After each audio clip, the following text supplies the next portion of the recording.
We got something called beef. B-E-E-F. Once again, beef. And our buddy Tom Murphy, Whole Hog Sports, Arkansas Democrat-Gazette, joins us, who I know took in the Sam Pittman press conference yesterday. Tom, we played a clip in our open talking about this rivalry, this back and forth. And I know we talked about it a little bit when the 9-game schedule came out. Based on this game and this matchup and just the competitive nature of it, how much do you think most Razorback fans would like this game to be a part of Arkansas's 3 permanent opponents? Yeah, good morning, guys. That was my question to Sam, because I'm going to write a little something on that this week. But I think they would embrace it pretty strongly. I mean, I think the bulk of Arkansas fans would prefer Ole Miss over Missouri. You know, if it came to that, that was the last choice, I think they're going to wind up with both. But I mean, outside maybe LSU, there were some fans who would want Texas. I would think Ole Miss would be way up there. And I heard the kind of the lead in to when I came on, and there's no doubt that the Arkansas Ole Miss series, in addition to the Powder River play way back when, almost positive, has produced some of the greatest finishes, exciting games, and so many of them have gone in Arkansas's favor, including Henry Heave and the 7. I don't remember where I was on the day of the 7 overtime game, but it was such a sensation that everybody was talking about that game wherever I was. And, there was no clearer picture into the brain of Matt Jones than on that day. Seeing him on the bench with his head tilted back to the sky and just chilling, it was unbelievable sight to see how cool and calm Matt Jones was in that game. Tom, to your point about Hunter Henry's lateral two, the graphic that someone drew in chalk in Tuscaloosa of Brett Bielema in a Santa outfit. Do you remember what I'm talking about? That still sticks in my head. It's I know Alabama fans were still happy that Arkansas prevented Ole Miss from going to that SEC championship this year. And one of the other things that is being talked about heading in this game is just the durability and injuries, really on both sides. Like Austin Simmons, how mobile is he going to be? Jalen Braxton, Luke Haas. Sounds like Haas might be back for this game, which is kind of surprising because I didn't think he was. Then on Arkansas side, you got David Oki, who's questionable. Monte Harrison's now out potentially for the season. I mean, how concerning is it for both sides, just kind of the injuries that both teams have heading into week 3?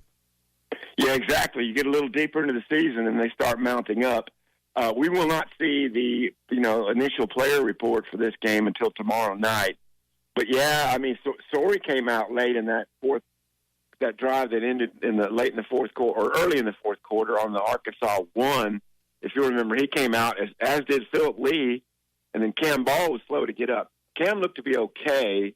I mean, just a little bit sore maybe, and we think Sorey will be okay with a quad contusion.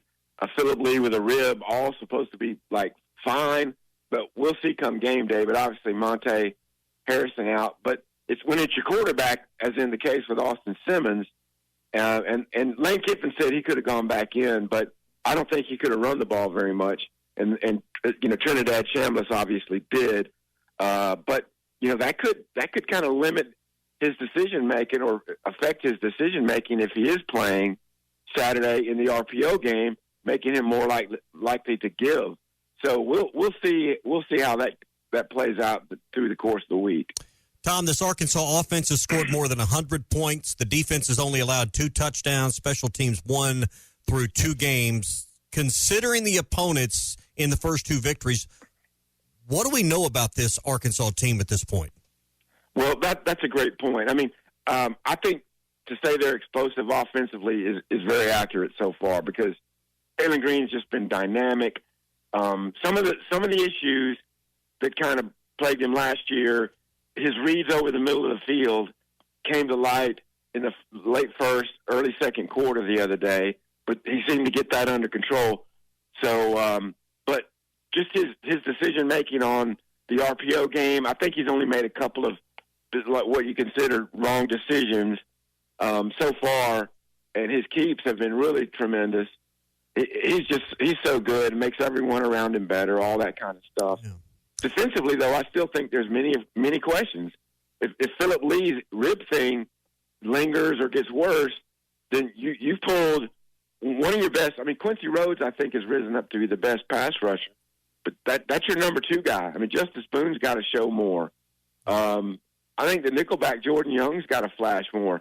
Shakur Smalls had a great first game, but not so good in the second game with a holding penalty. And on that 4th and 1, so many Razorbacks won their blocks to hold Arkansas State out of the end zone, but Shakur Smalls was not one of them. He got planted. But I just think there's still questions about depth and production on that defensive front. And then the coverage skills, Kenai Walker has been really good at one corner.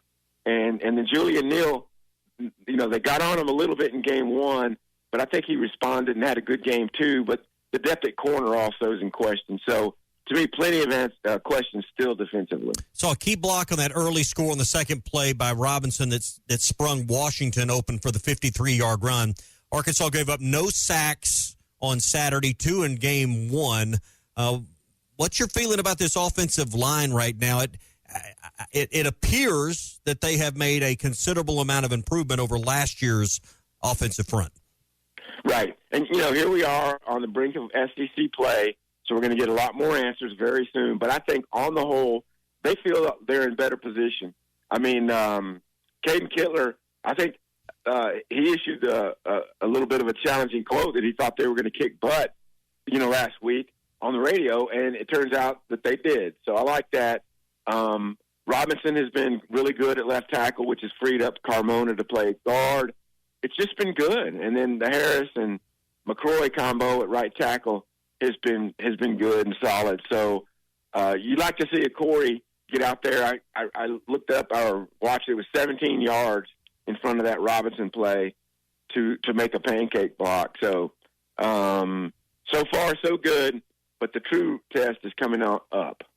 Tom, I'm curious like you about this SEC injury report that'll come out tomorrow night. We'll discuss it more on Thursday and probably get into Ole Miss a little bit more as well. Appreciate your time, buddy. Yeah, you bet. Hey, quick shout out to Jimmy in Mountain Home. He overheard me talking in the hotel lobby over the weekend and said hello. So he and his wife Jennifer in Mountain Home. He's getting over ACL surgery. Quick shout out. Oh man. Yeah, that's later, guys. All right, buddy. Tom, appreciate it. You don't always win your first bet. That's why MyBookie has you covered. Use our code HOGS, HOGS, and your first bet up to $500 is fully covered. If your pick doesn't hit, you get it right back with our Bet Back bonus. Go to mybookie.ag and use the code HOGS to claim your Bet Back bonus. MyBookie's where bettors win together because bragging's good, but cashing in is better. And your first bet is fully covered. Use our code HOGS. Got a little jingle